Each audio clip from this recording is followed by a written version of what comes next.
I normally start with the game, speak about goals, but I'm going to talk about Antonio Conte's quotes. That'll be on the back pages of the newspapers on Sunday. So we've got a full screen, which I want to show you, of Antonio Conte's quotes. What there in his quotes stands out most for you, Janusz, and what is most damning? Well, I mean, I mean, is he still a manager of this team? For now. Missed the breaking news here? Because really, I mean, this is a sackable offense, and I mean, he may be right about this. The ownership, why Spurs are used to seasons like that and not winning anything. But Mr. Conte, you get paid to make this team better, right? I mean, he makes, I don't know, 50 million a year. They've spent probably 200 million or somewhere thereabout. And you're a minimalist. You set up the team to fail almost every time. I mean, even that beautiful stadium, every time anybody comes in, even today, last team in the league, Southampton. I mean, they deserve something out of this game, but they were 3-1 up. So, I mean, for me, this is just a failure of epic proportion. And Mark, because we've covered Serie A for a long time. I've been on record here many times, especially in the beginning and even in the middle of the season, where I thought Antonio Conte is a good manager. I thought it was a good appointment, even though I knew that he wants perfection. He wants his owners to give him the best players in the world, and that's the only time it seems to me that Antonio Conte can be successful, because this is unacceptable. Comments like this: resign if you don't like it. We all know that you haven't signed the contract. What message do you send? I mean, do you want to fight for that fourth spot? You're in it. I don't understand it. This is hey, sack me or else. I mean, I don't get it. Managers at the top shouldn't be saying all these things, even if he's right. Look, if you give me the best players in the world, I think I'll do well as well, without the licenses and without the experience of Antonio Conte. So I find this incredible, because let me ask you, I mean, has he made one player better? That's his job. You get paid to energize this team, right? And he hasn't done any of that. So this is incredibly bad for me.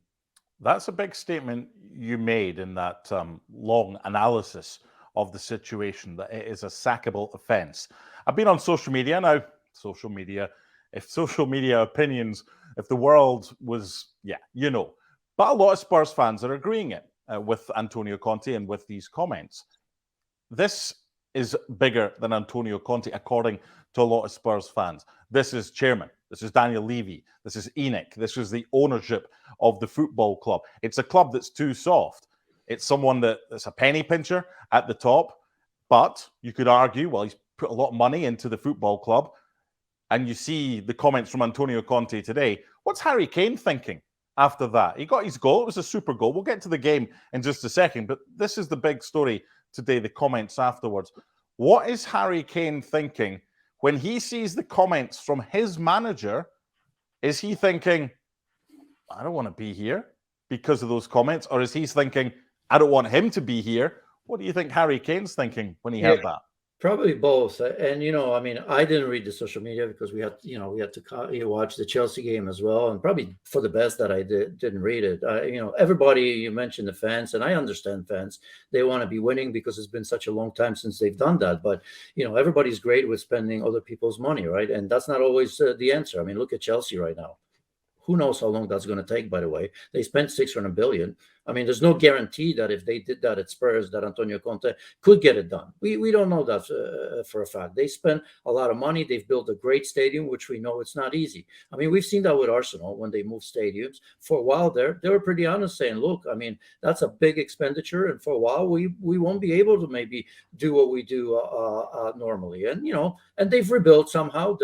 They're in a new stadium for a long time right now, and right now they're top of the league. So that's that. With Harry Kane, other than the obvious that he wanted to leave last season, he's got to be looking now and saying, okay, another year without a trophy. Conte will be gone one way or the other.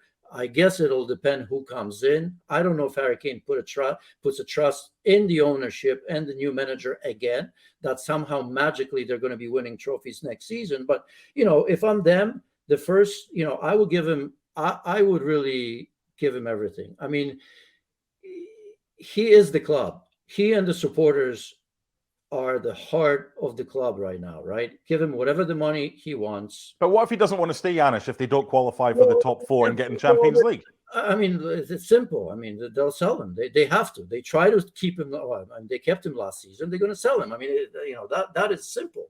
But if somehow he doesn't go, he becomes a lifer, and that's not the worst thing, right? He wants to win a trophy. But I'd still, if I were an owner, I'd still do absolutely everything. I mean, look what he's done even today. I mean, that's another important goal at the time to make it 2-1. Then it became 3-1 and should have been done and dusted. It wasn't, but it wasn't because of Harry Kane. But as I said, give him everything. Whatever the money he wants, that's first. Second, true, build a team around, continue to build a team around him with a manager that wants to be there and with a manager that understands what Spurs are all about and with a manager that takes it upon himself to make everybody better, to go towards that, not complain every chance you get because something is not right. I mean, as I've said, this is not the time, Mr. Conte. If you have to say it, which is still bad in my opinion, do it after the season, but not right now, when you're still top four and you got a chance to make it to Champions League, which is, by the way, key in terms of spending more money, right?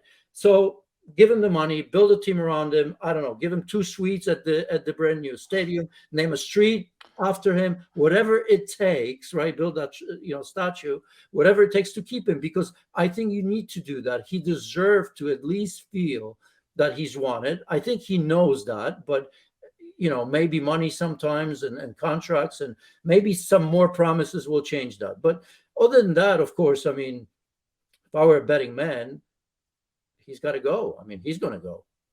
If they don't qualify for the top four, the likelihood is he would go. Now, Alan Shearer's the record Premier League goal scorer, but that goal today for Harry Kane, getting him closer to Wayne Rooney. Now, he scored to make it 2-1 Spurs. They went 3-1 up with 16 minutes to go. Nice strike from Ivan Perisic.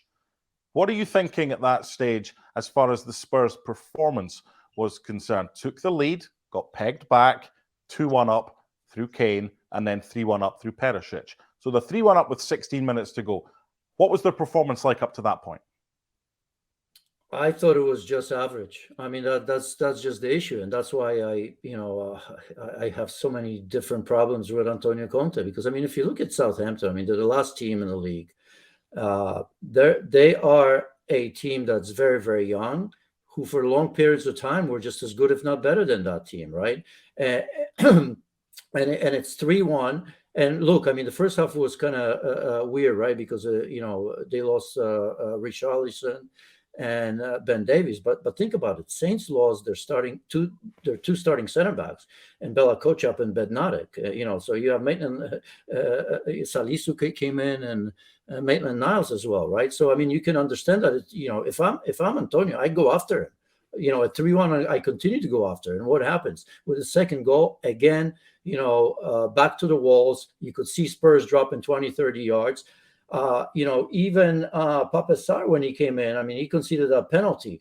And look, I mean, at that stage, when you're still 3-2 up, that's normal to bring a defensive midfielder in there. I'm not saying that was a horrible substitution, but who knows? Now I can at least say, Kulusevski, by the way, filling in for Richarlison, who got injured early, was very good. Maybe the message to the team was no. Let's not just desperately defend this. Let's go after that. Let's put Southampton under pressure. But that's not him. He's a minimalist. And we've seen that away from home in particular, but at home as well. How many games have we covered where in front of the wonderful fans they have in that stadium, every game is just looking to play on the counter. Every game is just safe. There's never a game when they take the game to you for long periods of time, right? So, there you have the result. I mean, this was incredible to me. But look, of course, it's always on players as well. But this is on Antonio Conte as well. When you think what's happened today, Ellis Sims scoring late for Everton at Chelsea, otherwise Chelsea get all 3 points, and we're talking about the momentum that they've built of late continuing. Southampton score very late through a penalty. They don't. You don't get those Antonio Conte quotes. You don't get that back page headline. You get the fact that Spurs get 3 points and Southampton are still in trouble. But the penalty was awarded and the penalty was scored. What's your take on the penalty award? Because if that penalty is not awarded by the referee, Which penalty are you talking about? James Ward-Prowse, Okay. right at the end, the one that got them the equalising goal. Mhm. The challenge is made, the referee gives a penalty. If the referee doesn't give a penalty, is there enough for VAR to say that's a clear and obvious error and say to him, come and have a look and overturn your decision?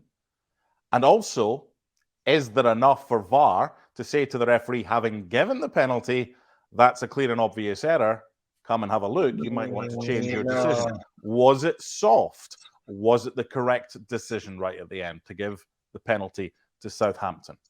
Yeah, I think it was. I didn't look at that. I mean, it was simple to me. I don't think VAR needed to do anything, you know. Yeah, I don't want to complicate this, Mark, but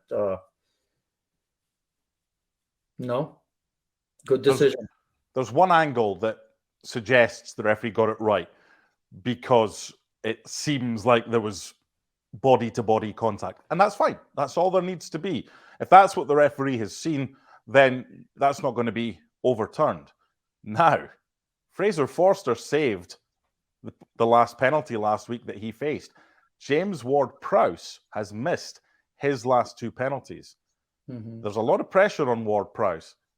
If you can find me a better penalty under that pressure, Southampton needing points desperately, Fraser Forster going the right way at 6'7.5", that is a sensational penalty for Ward-Prowse. And what does it say about him, having missed his last two, to say, no, give me the ball, I want this? No, I mean, look, he's probably better at taking free kicks than penalties in so many ways. To him, a free kick is like a penalty. But no, look, I mean, we do say those things, but players that do that take upon themselves. And, you know, everybody misses penalties. All the big names have done it in the past. And you know, that's normal.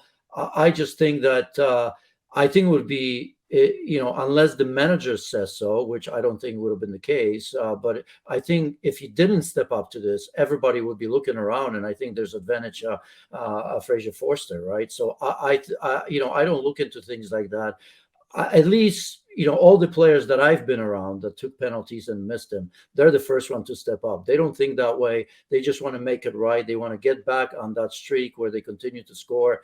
And you know, of course, you know, I can't say that I was absolutely sure because you never know.